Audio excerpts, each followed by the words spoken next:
Hi, I'm Gary Gumble, founder of BeginningArtist.com, and in this video I want to talk to you about two more of the 5 crucial elements of successful art.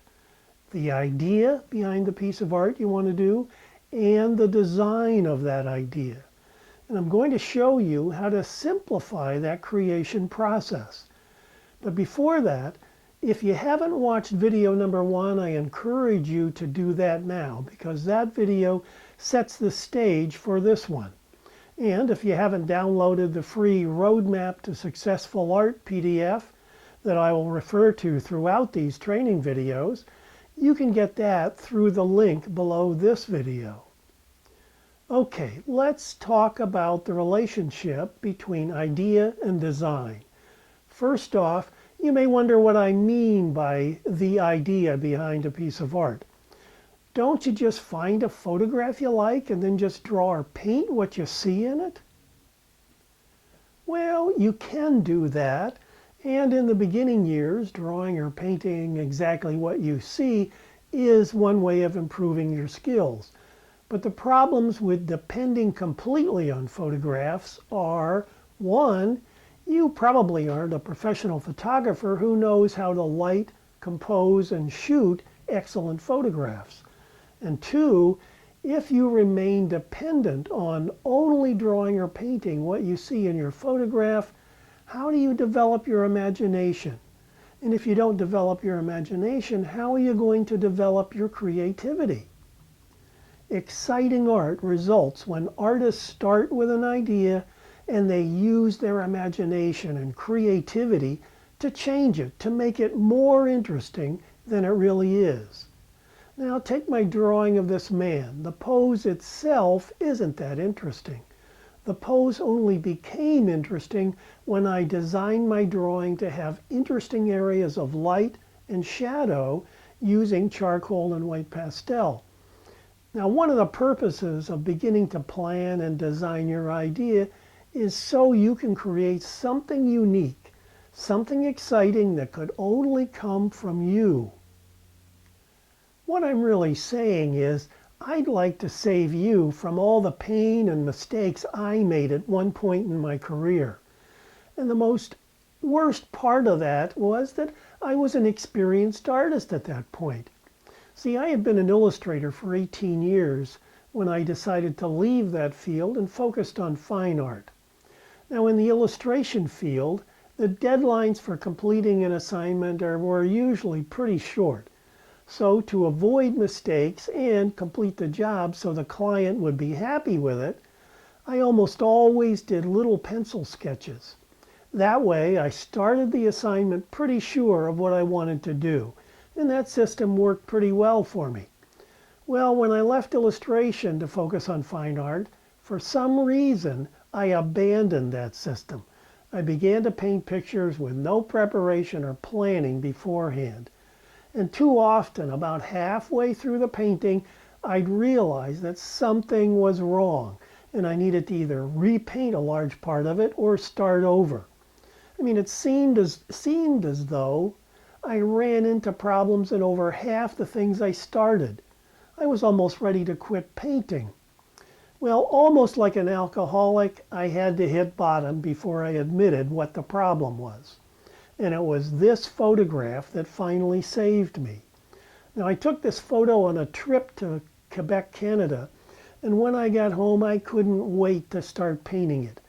I just jumped into painting without asking myself whether I needed all that ornate detail or not.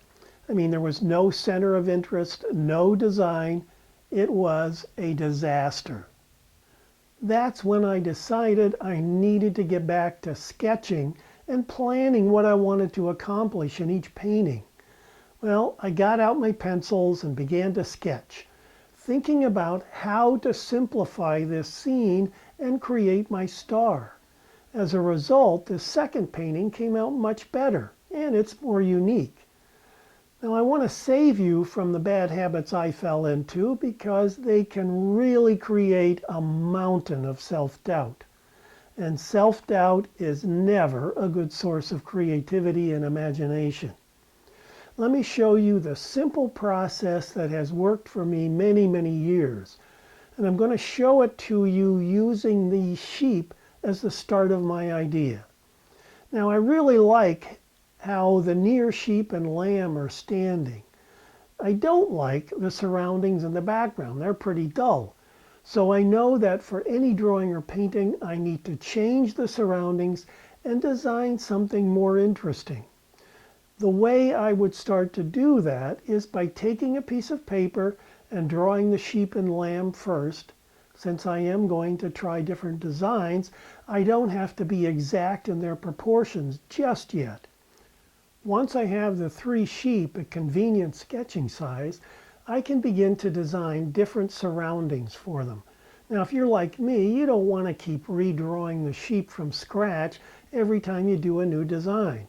Instead, for each new idea, I put a different sheet of tracing paper over them and trace the sheep and then start playing with a different idea or design. Now, I like using a very soft pencil for this, anywhere from a 3B to a 6B, because I can hold the pencil sideways to lay in tone very quickly. And because the tracing paper is fairly smooth, it's also easy to take a kneaded eraser and quickly erase anything. Now I want to keep sketching in tones to suggest possible ideas and see what begins to excite me. I can keep retracing the original sheep and try new designs, or as one design evolves and begins to excite me, I can put a piece of tracing paper over it.